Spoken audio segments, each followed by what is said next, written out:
Hello, everybody. My name is Carole McNally.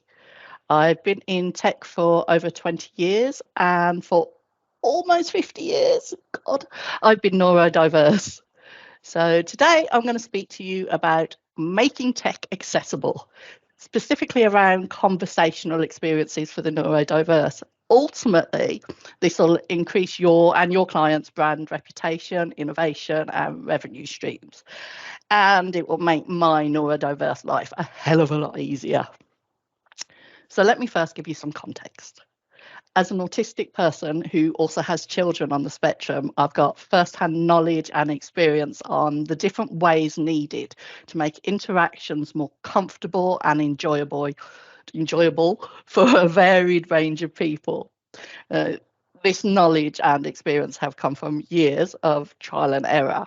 For example, my 25-year-old semi-verbal son prefers to talk through text and will tell me the issues he faces during the day constantly via text message. Last week, we had a whole conversation over text while we were sat next to each other in the car. Anyone that was here before I started my speech knows I was having a conversation with him over text that he wants a raise for doing my slides. So this is the way we communicate, and it's just easier for him.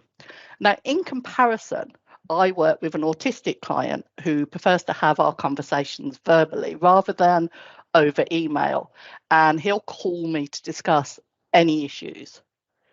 Now, years and years ago, before Uber Eats, etc., there was one takeaway I'd use. I mean, the food, it wasn't great, but because I could order online without calling and talking to someone, that was the one I'd always use. I mean, I recently cancelled a service to use a different company because even though I had no issues with their actual service and they had an app, it didn't allow me to do what I needed. And I needed to call them up for every query that I had. So these preferences in communication style need to be encompassed in our chatbots. Now, make tech accessible, it isn't just a snazzy slogan. It is imperative that we as an industry adopt it as a core mission, and not just because I want better takeaway options. Since its inception, I've written multiple solutions using Microsoft Bot Framework for numerous organizations, including creating an AI assistant for conversational design, automating HR, expenses, ticketing, troubleshooting, self-help, and knowledge processes to streamline solutions. Basically, I have made processes better and quicker for less money. So in this session, I'm going to be demonstrating why you should make your conversational experiences accessible for the neurodiverse and how. Now, we should build our conversational experiences with inclusivity in mind for many reasons. But today I'm focusing on the heavy hitter reasons why you and your client organisation should make this the foundation of your conversational experience. For one, it increases your brand's reputation and loyalty. Two, increases innovation and creativity. And three, it will expand your user base and your revenue streams. So first, let's look at how it can improve or increase the brand's reputation and loyalty, which is something we're all fighting for. With chatbots and conversational experiences, the quality and nature of these interactions are a defining factor in creating increased value in the eyes of clients. An inclusive conversational experience is a testament to your brand's values and genuine commitment to your audience. This inclusivity shows that your brand recognises individuality, reflecting your understanding and appreciation for all neurovariations, ensuring every user feels seen and heard so that they complete their journey with you satisfied and become a returning customer. We all hate being talked over or misunderstood in a meeting or a sales call where they reword your narrative to fit in their own box. You become disengaged, angry, and despondent. So imagine your end users feeling this with your chatbot. So you're going to either lose out on customers whose frustration will drop the journey. Your troubleshooting has failed and the end user is going to raise a ticket. And we all know tickets cost money, especially when the end user is now frustrated and feeling annoyed that your experience was so difficult for them. If you recall, I mentioned that I cancelled my subscription to a service because of my frustration with their lack of accessible options. While I had loyalty to a brand whose product wasn't the best, but gave me the ability to communicate with them in my preferred way. Now, I may be an edge case, but think about it, what if I'm not? Humans create emotional bonds, whether with other humans, animals, or even inanimate items. I mean, don't tell me you haven't got a favourite cup or item you'll be sad to lose for no discernible reason.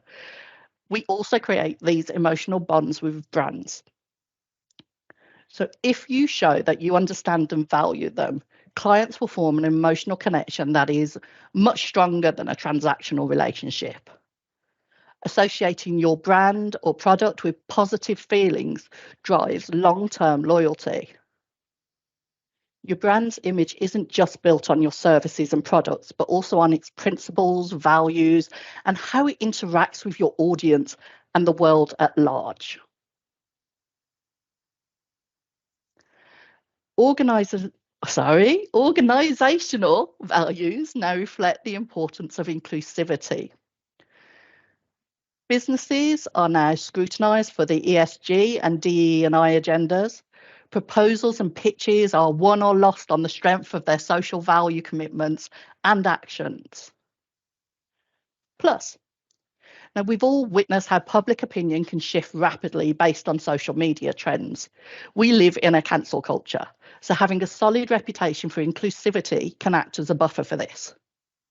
My 16-year-old is an ever-increasing database of brands we are no longer allowed to support for their, and I quote, problematic behaviour. Now, your clients, the brands you work for, will be looking for ways to commit to inclusivity. They have stringent measures and ways to prove that they are adhering to the ethos of acceptance, diversity, and equal opportunity. They must be seen as taking a progressive stance and having ethical values. So everyone's looking to gain a competitive advantage by differentiating their brands in what is a crowded market, as positive reputations can help consumers choose between similar products or services. Ethical practices and a commitment to social responsibility also attract investment, foster partnerships, and ensure employee loyalty. And we all know that the war for talent is real, but there's more on that one in a minute. The second why is increasing innovation and creativity. Now, at TechWitch, we're what I like to call a neurospicy team. This has naturally given us diverse perspectives, which have led to more holistic and multifaceted conversational design solutions, which I'll demonstrate shortly. Now, I've experienced organisations not including the neurodiverse in the conversational experience design, and I've witnessed firsthand how obvious issues are missed. The ideas are repetitive, and because of this, stagnation occurs because no one challenges the status quo or pushes the envelope creatively. Now at TechWitch, we're developing a platform and an app that will allow young people to access mental health resources directly. Our journey for this project began with a completely different vision, creating a standard wellness platform for businesses. However, as a neurodiverse team, we recognised the need for a profound shift in our approach, and instead we embarked on a mission to address a critical issue: the mental health challenges faced by young people, especially those in the process of receiving a diagnosis. My eldest daughter wrote her thesis on anxiety and depression in neurodiverse young people and found it was more prevalent in those without a diagnosis. So with this knowledge, and because of our unique viewpoints and approaches garnered from our own experiences, we knew that we had to employ what I like to call the human overlay. It's kind of strange to say that innovation now is taking it back to basic human briefing techniques. Listening, understanding the humans that use it, curious about their needs rather than telling them their needs. Where the tech then becomes an extra limb, not a bolt-on. How can we design if we don't know the human element? You can't design for neurodiversity in a neurotypical vacuum. Of course, the current challenge in creating truly diverse conversational experiences lies in most often not having diverse teams in the first place. We all know that some of the top entrepreneurs and innovators in the world are neurodiverse, but most had to be self-starters, as today's hiring practices tend to favour neurotypical people, and they wouldn't get through the first stage of most hiring processes. As I said earlier, my son is semi-verbal autistic, and because he doesn't speak, people often think he doesn't think. I mean, they are incredibly wrong, and they miss out on the universe of a brain he has ticking away up there. Getting him schooled was a problem, but I refused to accept that narrative. And he now has a bucket load of qualifications as a highly skilled animator and video editor. But again, getting him then hired was too much to ask. So in the end, I created a company and hired him myself. And his work is keeping my clients delighted. And as I said earlier, and how Johan said, these slides are actually his work. And he charged me through the nose for them. But as I told you, TechWitch is full of neurospicy talent. And the Harvard Business Review wrote an article on neurodiversity as a competitive advantage, which explains how businesses can use neurodiversity to create teams that can be more productive and innovative in problem solving. You may feel that these user experiences are edge case, but I've certainly noticed that these are the ones we trip up on. If you can make these edge cases your new normal, they can become your superpower. By innovating the conversational experience of your chatbot in this way, it will lead to a much more satisfied user base. This ultimately leads me to my final, and some may say most important, point of why we should design with inclusivity in mind. It will increase your revenue. Chatbots are fundamentally neurotypical. In my career, my life, and as research for this session, I've used many chatbots, and I've always come away somewhat frustrated. Conversational experiences reflect the data that they're trained on. So this tends to default to mainstream views, and as was discovered in the past by Alexa's demure or even positive responses to sexist comments, bias. I can guarantee that if there had been a diverse collection of testers for Alexa in the first place, that would never have become an issue and would not have led to the backlash it did. I mean, I'm glad to say she now stands up for herself. As a segue, 2 days ago, I was in a neurodivergent writers group when one of the members expressed their frustration at a portal they had to use to apply for a grant from the Quebec government. After spending 2 hours filling out the necessary details, they submitted and realised they'd forgotten to attach their script. But there was no way to then go back and add this in without redoing the entire application. This had obviously been tested by people who have never suffered cognitive overload and forgotten to do a fundamental task. A neurodiverse testing group would have picked up that 2 hours filling out an application was firstly far too long, and it needed to have a fail-safe in place to catch this sort of human error. A simple pop-up with an explicit or implicit confirmation to ask if they'd remembered to attach their script would have saved this user a frustrating experience and a wasted 2 hours. There were other members who shared this kind of frustration and exasperation of the inaccessibleness of many tech experiences. Now, from a business vantage point, optimizing for neurodiverse compatibility expands your potential user base. An accessible interface increases user satisfaction, improving bottom lines and customer loyalty, and reducing support queries and tickets. Also, when a company demonstrates its commitment to catering to all its users, it showcases empathy and corporate responsibility, as we discussed earlier. Such initiatives lead to a better brand image and foster trust, loyalty, and positive referrals. In April 2023, studies showed that 20% of the population identifies neurodiverse. So why would your clients not want to talk to that whole population? Quick mental poll. How many of you identify as neurodiverse in this room?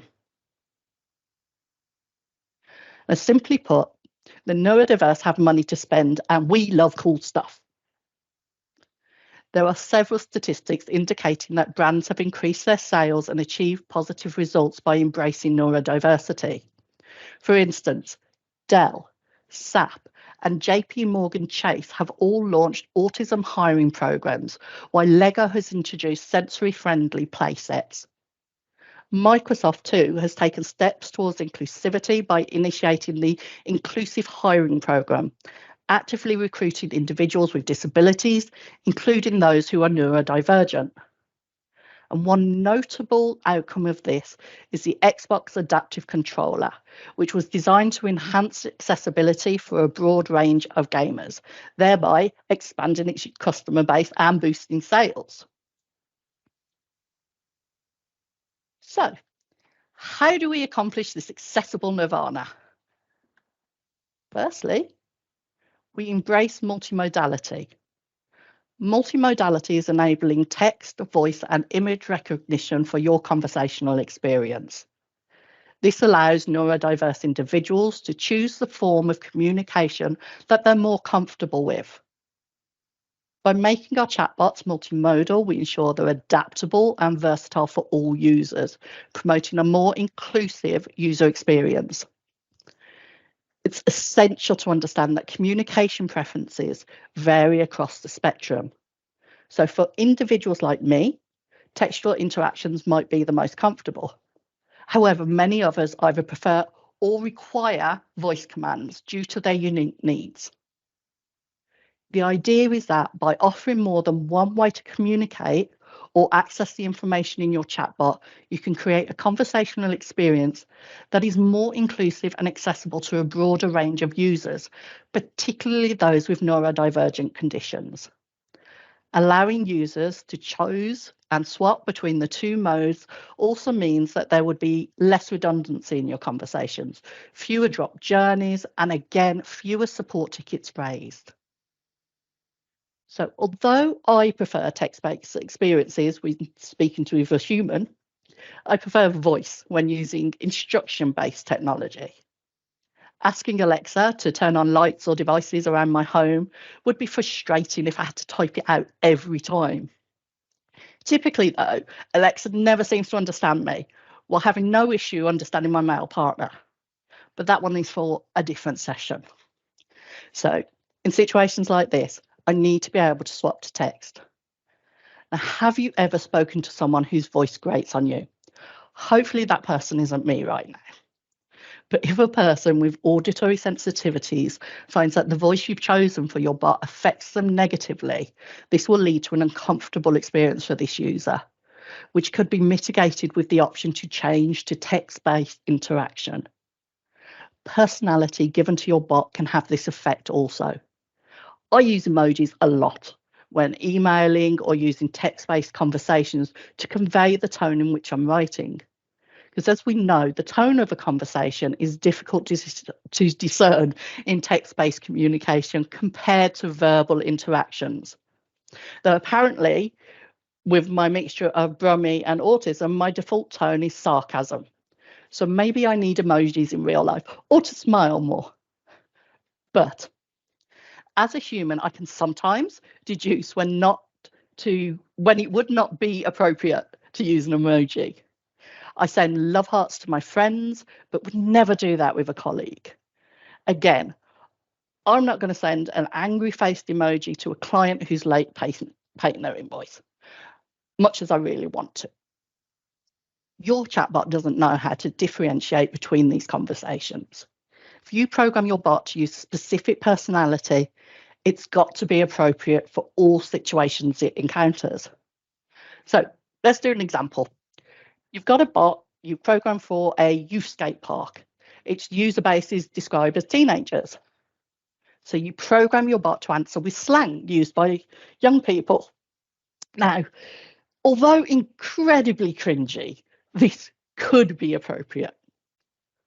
But what happens when one of these teenagers is neurodiverse and the use of slang causes them confusion or makes them feel uncomfortable?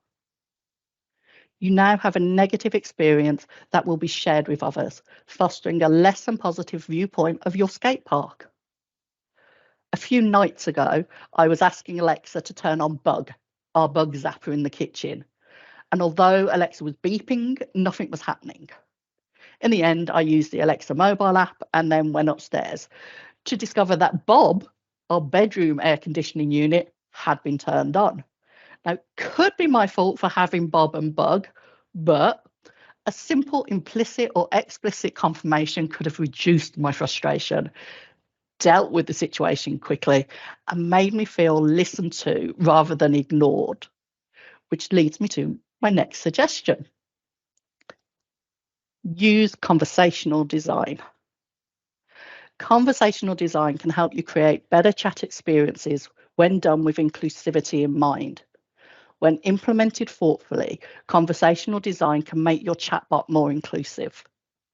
Standardized or rigid conversation flows can exclude or frustrate these users. By focusing on conversational design, you can create chatbot interactions that are flexible, patient, and responsive to a wider range of conversation styles. A well-designed conversational interface can act as a bridge, reducing cognitive load and potential stress for neurodiverse users, ultimately ensuring that your chatbot serves as an enabler rather than a barrier. Now, the third principle I'd like to cover is called Wizard of Oz testing.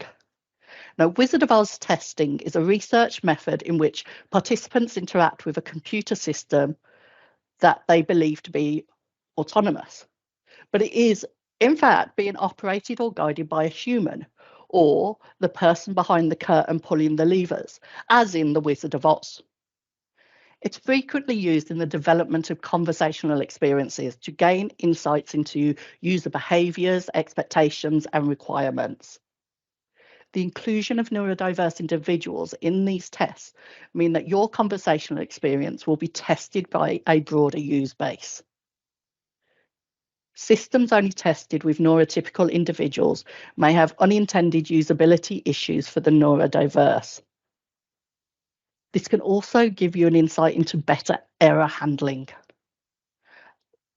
A neurodiverse person may use language or follow conversational paths that differ from neurotypical users.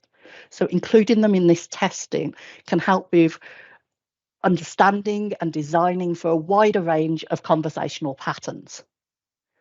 By understanding how neurodiverse individuals interact with and perceive conversational experiences, designers might discover novel features or interaction techniques that could enhance the experience for all users. Now, one way we can enable multimodality is by using Microsoft Bot Framework. This platform supports multiple channels, including web chat, Teams, emails, and more. Now, out of the box, Microsoft Bot Framework supports text-based conversations. To support voice interactions, you can integrate your bot with Azure Cognitive Services, specifically the speech service to add voice capabilities. You can then use Direct Line Speech Channel to integrate the speech SDK with Bot Framework. There is a much more detailed tutorial on the Microsoft website to show you how to make a simple Echo bot, but I'm going to go through a high-level overview of how to enable this. And because I'm a chicken, I have pre-recorded this because I knew the demo gods would let me down at the last minute. So please bear with me through this short video and let me know if you can't hear the sound. The first step of this is to create a resource group in Azure.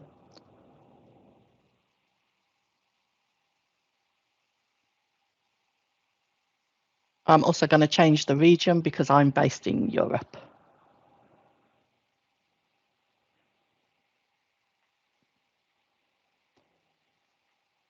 Once this is created, we need to then create a speech service.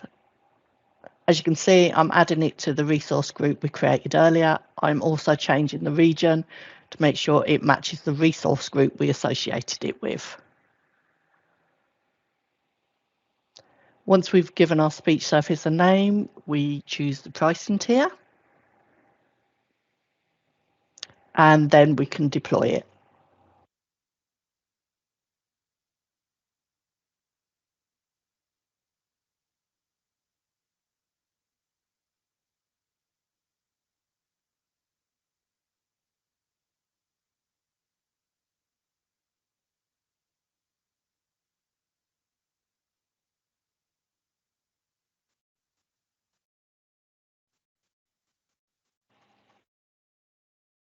App service plan. Once again, I'll choose the same resource group and give my app service a name.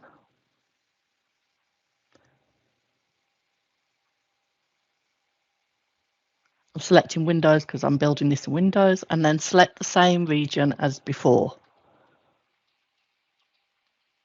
You can see it's automatically selected standard, so now I can review and create and wait for it to deploy.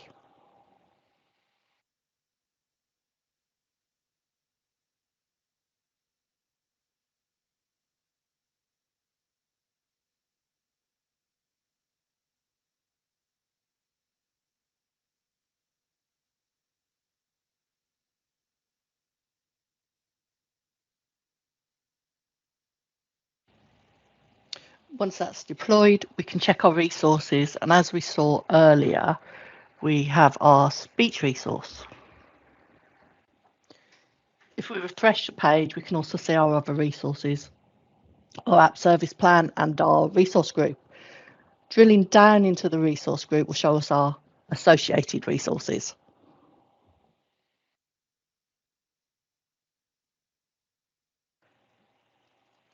Once we've completed deploying our resources, we need to open our bot in Visual Studio. If you haven't got one already created, you can get some example bot files from either Visual Studio or GitHub. So open your project solution file, and once loaded, press F5 to build.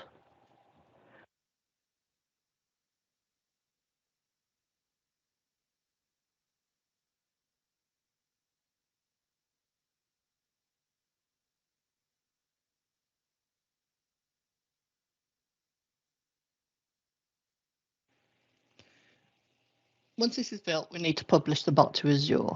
So in Solution Explorer, select Publish. We then select Azure and click Next to select Azure Web Jobs. We will then see our resource group appear, but we want to create a new app service. You can change the name, but I've kept mine as default as this is just a demo bot and it helps me know what to delete after. Make sure it's associated with the proper resource group and speech app service and select Create. Once this is created, select Finish to get to the Publish screen. And once we see Ready to Publish, you can select Publish to finish. We can then return back to our Azure portal and select the bot we've just published. Select Configuration under Settings on the left-hand side. Then go into General Settings.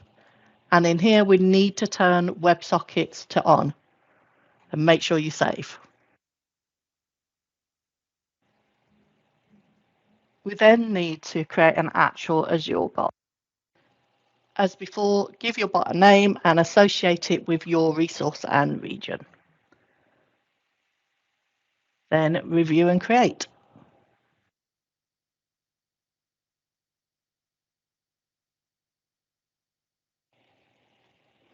We then view our resource and select channels from the left-hand side.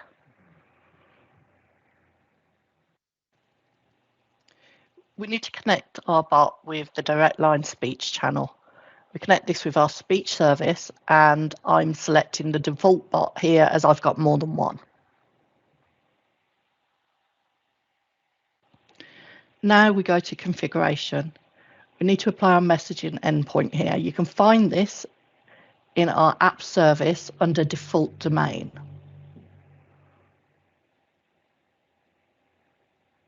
When inputting this, make sure you add HTTPS to the beginning and /API/messages at the end. We also need to enable streaming endpoint.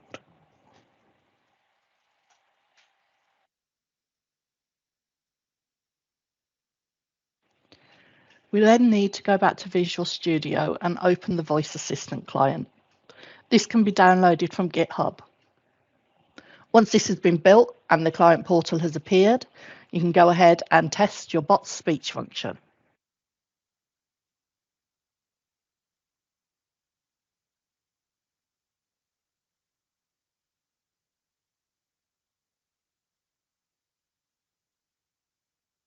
Hello and welcome. Hi, this is Carole. Echo. Hi, this is Carole. I'm testing the Echo bot. Echo. I'm testing the Echo bot. You can use these steps to connect your Microsoft Bot Framework Assistant with speech services. Echo. You can use these steps to connect your Microsoft Bot Framework Assistant with speech services. So hopefully this has shown you how easy it is to add a voice to your chatbot and allow multimodality in this way. Now, I did cut out a lot of what I like to call get a cup of tea moments, but this shouldn't take you more than an hour at most. If you need help with this, my contact details will be at the end of the presentation and my rates are very reasonable. But let's continue. So the Conversational Design Institute has several guidelines that we can use to ensure our conversations are designed in a way to create inclusivity. One of these is to ensure we are designing against cognitive overload. We can do this by never presenting more than 3 options at a time. Got to get ready for this one. Right. I have a really bad habit when I'm speaking. I get really excited, and this causes me to speed through what I'm saying because I just want to get to the next part and let you all know the really amazing things I've discovered or created. I'm pretty sure it was difficult for you to ingest and recall anything I said in my last few sentences.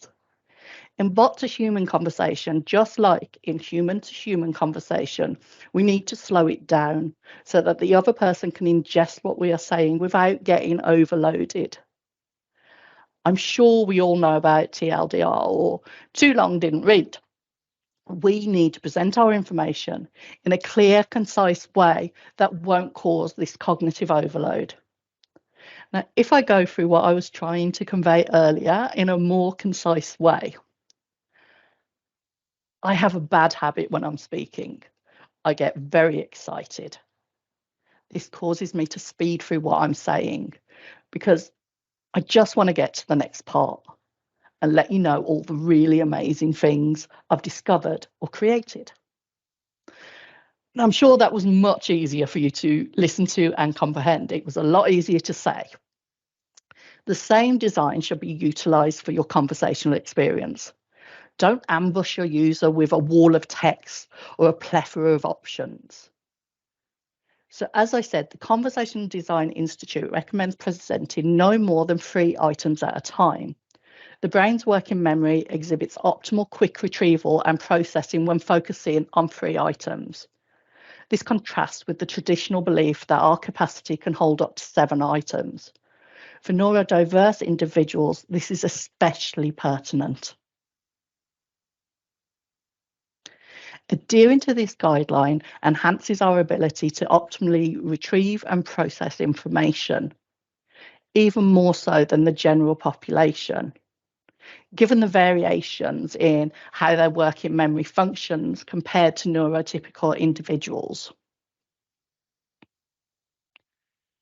Paul Grice's concept of the cooperative principle emphasises the implicit agreement between speakers to communicate efficiently and effectively. This composes of 4 maxims, though for the purpose of this session, I'm going to reduce it down to 3. 1. Quantity and quality, where we provide the right amount of information, not too much or too little. This helps us reduce cognitive overload and allows us to be able to understand the message, especially when we use the maxim of quality and only provide information that's true. 2. Relevance. Provide information that is useful and helpful that contributes to the goal. Keeping the conversation relevant helps keep the message concise and allows those with difficulty in short-term memory or attention, such as dyspraxia or ADHD, to engage and follow the discussion. And 3, manner. No obscurity, no ambiguity, be brief, respect the user. Clear and concise language can be essential for neurodiverse individuals. Avoiding figurative language, metaphors, and idioms can help those who interpret language literally. Providing structure and order to explanations can help those who would benefit from logical and step-by-step instructions. So let's define explicit and implicit confirmations. An explicit confirmation is when your intent is repeated back to you. So an explicit confirmation is just asking directly, is this correct? While an implicit confirmation is giving the user a chance to see any mistake they may have made. It's repeating what it believes it has heard before continuing, giving the user a chance to interrupt and remedy any mistakes. Both have their values, but at times an implicit confirmation can seem more conversational, so it can flow better. The CDI advises that these should be used to reduce the amount of errors and reassures the user that they've been heard. This can help reduce anxiety when someone isn't quite sure if, for example, they've just booked a table for 6 or ordered 60 cables. They also suggest avoiding combined questions. For example, I want to book a table. For how many people and what sort of food? Now, this would be written as 2 questions in a turn-taking manner. I want to book a table. For how many people? 6. Okay, a table for 6. What sort of food are you in the mood for? And you probably saw my implicit confirmation there too. So this again reduces cognitive overload. By breaking down the questions, we allow our users to focus on one piece of information at a time. It also helps us deliver clearer expectations and reduce errors and misrecognition. By keeping our conversational experiences concise and utilising confirmations and turn-taking, we help deliver a smooth experience for neurodiverse people. This approach not only acknowledges the unique processing needs of neurodiverse individuals, but also creates a space where they can engage comfortably and confidently. It's not about simplifying conversations, but it's about creating an environment where communication becomes a tool of empowerment rather than a barrier. Another guideline that would create a more accessible conversational experience is avoid jargon. Your chatbot persona does not have to prove that it is the most intelligent in the room. That sort of personality trait can come across as arrogant, and trying to converse with anybody Never mind a chatbot trying to prove that they are more intelligent than you. It is draining in so many different ways. Now, I've learned most of my skills from books, as I find it easier to consume the written word than speech. But this means, as you probably noticed, I often mispronounce words. It doesn't mean that I'm less capable than those that use this jargon. I just compute it in a different way. This can be the same for many neurodiverse people who've not had access to the networks or classrooms many neurotypical people have. So let's remember, being smart isn't just about using big words or fancy terms. And when we design chatbots or other conversational experiences, we should aim to make them friendly for everyone, no matter how they best understand or learn. Many people, especially those in the neurodiverse community, have their own unique ways of understanding things. If a chatbot uses too much jargon or seems condescending, it's missing the point and can make users feel left out. What's most important for any conversation, whether between people or with a chatbot, is understanding and connection. We should be flexible, understanding, and kind. Using complex words doesn't necessarily mean someone's smart. Sometimes it just makes things harder to understand. So let's strive to make our conversational experiences welcoming and easy for everyone, ensuring that each person feels recognised, understood, and appreciated. So I've shown earlier how simple it is to create this function in the Microsoft Bot framework. And with the release of OpenAI's Whisper, this will mean that more chatbots are going to become multimodal soon. But without including the neurodiverse in the foundation of your design, we will still have to battle against inaccessibility and unusability in conversational experiences. In order to fully embrace accessibility, we must consider 1, flexibility and adaptability. In this era of diverse communication modes, our platforms must support and seamlessly transition at the very least between voice and text. Just as we fluidly shift in our personal conversations, our technology must adapt to the unique needs and environments of its users. 2, inclusive language and personalisation. Communication isn't just about speaking, it's about being understood. Our systems should prioritise clear, jargon-free language and offer personalisation options, whether a user needs slower speech rates or prefers a certain mode. We must be ready to accommodate. And 3, test with diversity in mind. The true measure of our technology's inclusivity lies in its real-world application. Testing with a wide range of users, especially the neurodiverse community, is not just an afterthought, it's a necessity. Only by understanding the feedback can we refine and ensure our creations truly serve everyone.